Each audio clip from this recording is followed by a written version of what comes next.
The Iran Hostage Crisis by Braden Edwards, Samuel Maciel, and Tess Dugan. Thesis. Thusly, when analyzing the Iran hostage crisis further, the United States government can be portrayed to have taken most of the right steps in getting the fellow United States citizens back from Iran. This project will analyze how Carter's administration and their pursuit to recovering the hostages was unsuccessful at first, but in the end, all of the hostages were released safe and sound. What was the Iran hostage crisis? The Iran hostage crisis was a diplomatic deadlock between the United States and the Iran government. There were 52 American citizens and diplomats that were held captive and hostages in Iran. This deadlock lasted 444 days, from November 4th, 1979 to January 20th, 1981. In addition to that, this stands as the longest hostage crisis ever recorded in history.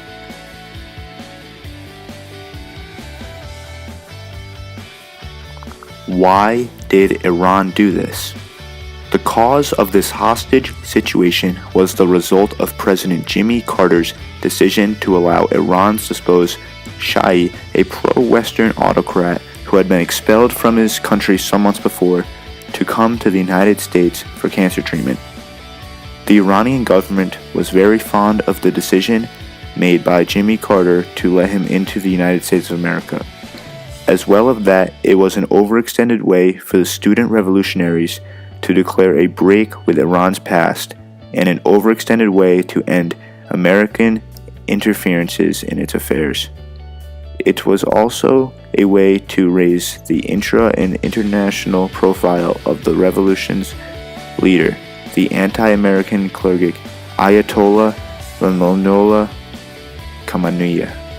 Timeline of events. October 22nd, 1979.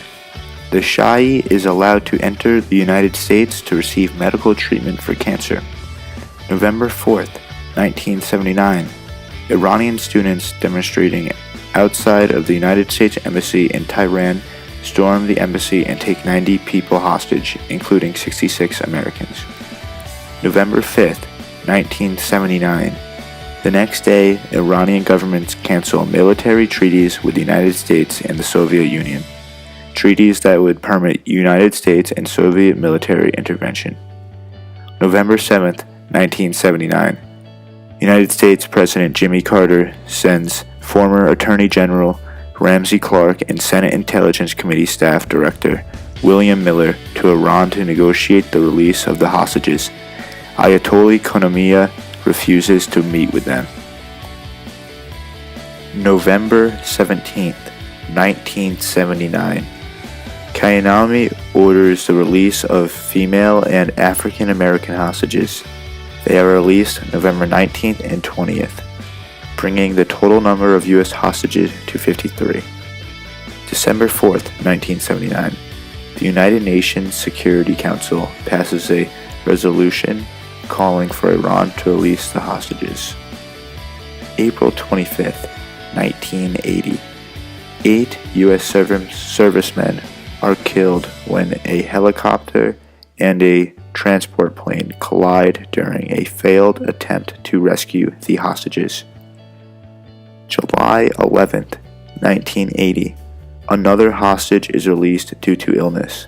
The total number of U.S. hostages is now 52. September 12, 1980. Ayatollah Khamenei sets new terms for the hostages' release, including the return of the late Shah's wealth and the unfreezing of Iranian assets. November 1980. January 1981. Deputy Secretary of State Warren Christopher and its delegation work through mediators in Algeria to negotiate the release of the hostages. January 19th, 1981.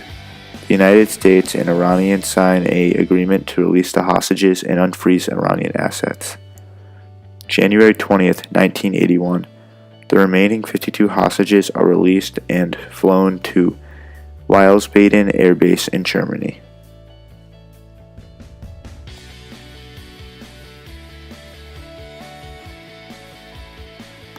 Plans by President Jimmy Carter.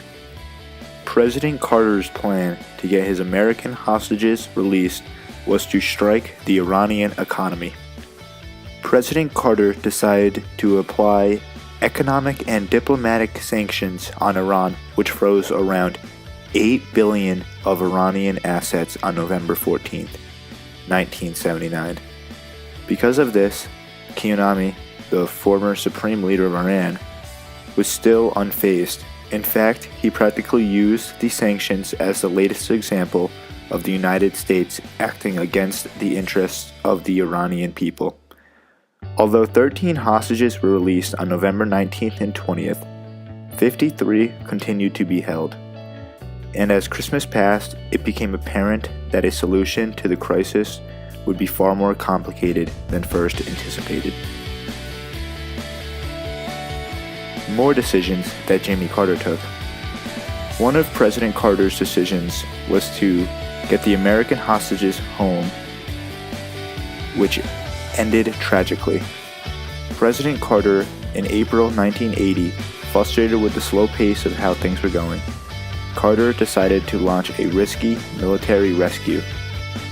The mission was known as Operation Eagle Claw.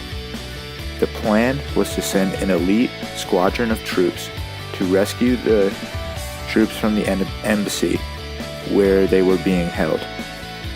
But on that day, there was a severe sandstorm that led to the malfunction of several of their helicopters. 8 American servicemen were killed in the accident, which resulted in Operation Eagle Claw being aborted. With that being said, President Carter was still unsuccessful in rescuing his fellow Americans. Which made this the top of his priority to rescue them. Primary source written by Jimmy Carter. Here is a letter from Jimmy Carter to the former supreme leader of Iran regarding the release of the Iranian hostages. This letter was sent out to Iran on 11/6/1979.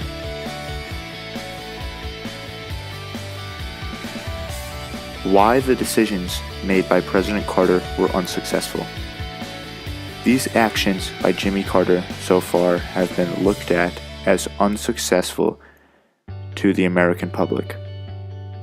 Due to his inability to get the fellow American hostages home and back to the United States, it made President Carter look like a weak president that was ineffective in getting the hostages home. Then, because of this, it can be claimed that this incident resulted in President Carter's loss to Ronald Reagan in the 1980 presidential election. As a result of the crisis, Ronald Reagan took control of the election and demoralized President Carter through the election time period, allowing him to win by a landslide.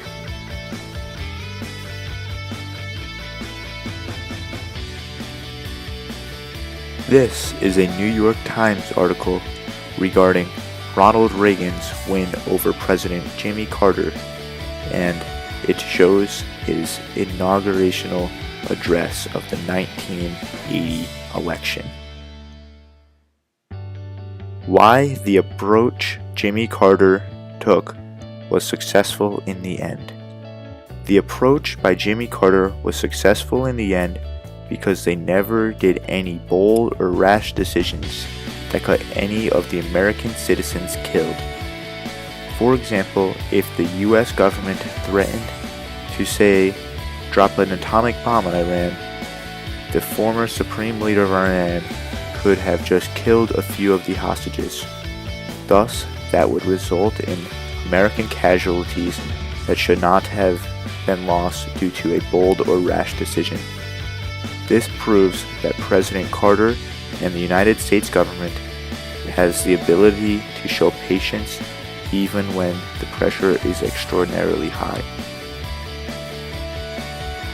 Why the approach by Jimmy Carter was successfully completed in the end continued. With that being said, it still did take over a year to get the hostages home. But when looking at the situation, no harm was ever caused to any of the American citizens. This shows that in the end, patience is an underestimated virtue that when used by the United States government, it solved their dilemma in getting their fellow citizens home. Thusly, when analyzing the Iran hostage crisis further, the United States government can be portrayed to have taken most of the right steps in getting the fellow United States citizens back from Iran. This project analyzed how Carter's administration in the pursuit to recovering the hostages was unsuccessfully and slow, but in the end, all of the hostages were released safe and sound. Return of the hostages. On January 20th, 1981, Iran released 52 Americans who had been held hostage for 444 days. Minutes after the presidency had passed from Jimmy Carter to Ronald Reagan, the hostages were placed on a plane in Tehran as Reagan delivered his inaugurational address. Here is a picture of them getting off the plane.